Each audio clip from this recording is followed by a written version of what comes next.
ഉറക്കെ നിലവിളിച്ചുകൊണ്ട് ബസ്സിനരികിലൂടെ കടന്നുപോയ ഒരു ആംബുലൻസിൻ്റെ സ്വരമാണ് എന്നെ ചിന്തകളിൽ നിന്നും ഉണർത്തിയത്. ആംബുലൻസ് പോകുന്നത് കാണുമ്പോൾ കുരിശു വരച്ച് അതിനുള്ളിലെ രോഗിക്ക് വേണ്ടി പ്രാർത്ഥിക്കണമെന്ന് പഠിപ്പിച്ചത് അപ്പച്ചനായിരുന്നു. കുട്ടിക്കാലം മുതൽക്കേയുള്ള ഒരു ശീലമായിരുന്നു അത്. പക്ഷേ ഇപ്പോൾ ആ വാഹനത്തെ നിസ്സംഗമായി നോക്കി നിൽക്കാനേ എനിക്ക് കഴിയുമായിരുന്നുള്ളൂ. എപ്പോൾ വേണമെങ്കിലും മരിച്ചേക്കാവുന്ന ഒരു മനസ്സിനെ വഹിക്കുന്ന ആംബുലൻസ് പോലെയാണ് ശരീരം ഇപ്പോൾ. എൻ്റെ മനസ്സിൻ്റെ നിശബ്ദമായ നിലവിളികൾ ആരു കേൾക്കാനാണ്? ആർക്കാണ് എന്നെ സഹായിക്കാനാവുക? എൻ്റെ ഉള്ളം മുഴുവൻ അവൾ നിറച്ച പ്രണയമെന്ന സ്വാദുള്ള വിഷമാണ്. എന്നെ സുഖപ്പെടുത്താനാകുമായിരുന്ന ഏക വൈദ്യനും അവൾ മാത്രമാണ്. മരുന്നും വൈദ്യനും അന്യമായ എനിക്കിന്ന് മെല്ലെ കാത്തിരിക്കാൻ സാധിക്കുന്നത് അധിക ദൂരമില്ലാത്ത മരണത്തിനു വേണ്ടി മാത്രമാണ്. ഇന്ന് വിവാഹ വസ്ത്രം ധരിച്ച് നിറപുഞ്ചിരിയോടെ അവൾ എല്ലാവരെയും നോക്കുന്നത് ഞാൻ ദൂരെ നിന്ന് കണ്ടിരുന്നു. കല്യാണത്തിന് വരരുതെന്ന് അവൾ എന്നോട് മുൻകൂട്ടി പറഞ്ഞിട്ടുണ്ടായിരുന്നു. എൻ്റെ പ്രണയം ഇവിടെ മരിക്കുകയാണ്.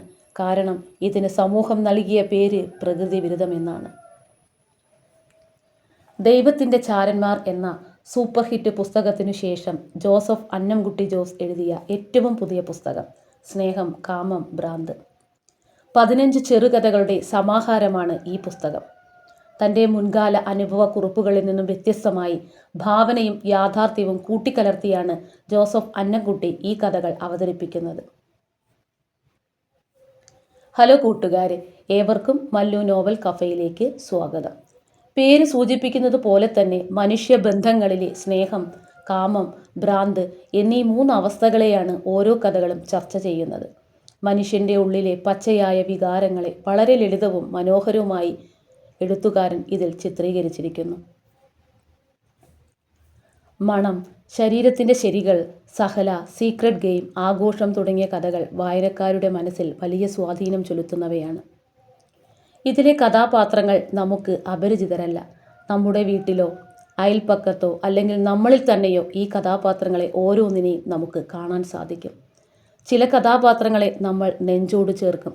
ചിലരുടെ പെരുമാറ്റം നമ്മെ ചിന്തിപ്പിക്കും. മറ്റു ചിലർ നമ്മളിലെ ഭ്രാന്തമായ ചിന്തകൾക്ക് കൂട്ടായി മാറും. സ്ത്രീകളുടെ സ്വാതന്ത്ര്യവും അവരുടെ ചിന്തകളും ലളിതമായി പല കഥകളിലും വിശദീകരിക്കുന്നുണ്ട്.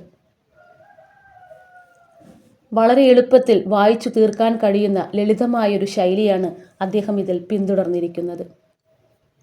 വായനക്കാരോട് നേരിട്ട് സംസാരിക്കുന്ന ഒരു രീതിയിലാണ് ഇതിൻ്റെ എഴുത്ത്. തുടക്കക്കാരായ വായനക്കാർക്ക് വളരെ വേഗം വായിച്ചു മനസ്സിലാക്കാൻ കഴിയുന്ന കഥകളാണ് ഇതിൽ കൂടുതലും. തീർച്ചയായും നിങ്ങൾ ഈ പുസ്തകം വായിക്കുക. വീഡിയോ ഇഷ്ടമായാൽ ലൈക്ക് ആൻഡ് സബ്സ്ക്രൈബ്.